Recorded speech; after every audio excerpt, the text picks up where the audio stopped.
আসসালামু আলাইকুম রহমতুল্লাহি ওয়া বারাকাতুহু।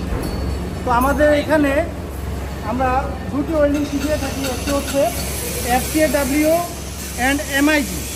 তো আমরা সাধারণত যারাই নতুন এখানে অ্যাডমিশন নিয়ে থাকি সবাই MIG, মূলত আমরা ভাবি যে FCAW মানে হচ্ছে MIG। না, FCAW এবং MIGর মধ্যেও হালকা একটু পার্থক্য আছে। পার্থক্যটা হচ্ছে কি, আমরা যেটা FCAW বলে থাকি সেটা হচ্ছে ফ্লাক্স ফর আর্ক ওয়েল্ডিং।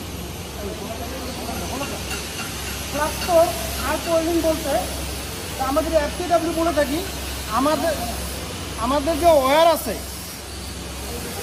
এই যে ফ্লাক্স ফর ওয়্যারের ভিতরে flux for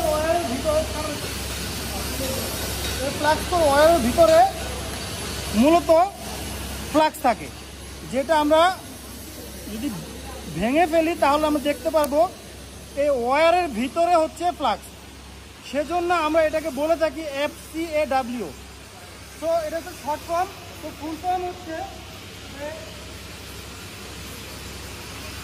flux for arc welding. আর আমরা MIG যেটা বলে থাকি, MIG হচ্ছে মেটাল ইনার্ট গ্যাস। তো এই দুটোর মধ্যে পার্থক্য হচ্ছে কি, যেটা MIG আমরা সাধারণত সলিড ওয়্যার ব্যবহার করে থাকি। এ হচ্ছে সলিড ওয়্যার। সলিড ওয়্যারের বৈশিষ্ট্য হচ্ছে যে এর ভিতরে কোনো ধরনের ফ্লাক্স থাকে না, যার ফলে এটাকে আমরা MIG বলি। তো এই দুইটার মধ্যে এতটুকুই পার্থক্য।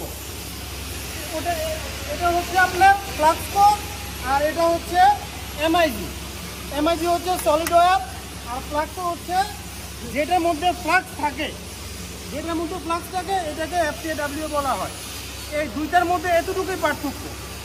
তো আমরা যারাই নতুন এখানে অ্যাডমিশন নিই বা যারা এখানে ক্লাস করি, তা আমরা আমাদের স্টুডেন্টদেরকে সর্বপ্রথম সকালে আমরা থিওরি ক্লাস করিয়ে থাকি। প্রত্যেকটা স্টুডেন্টকে স্টেপ বাই স্টেপ তাদেরকে বুঝিয়ে বলা হয় যে কোন জিনিসটা নাম কি, কীভাবে আপনার ওয়েল্ডিং করতে হবে।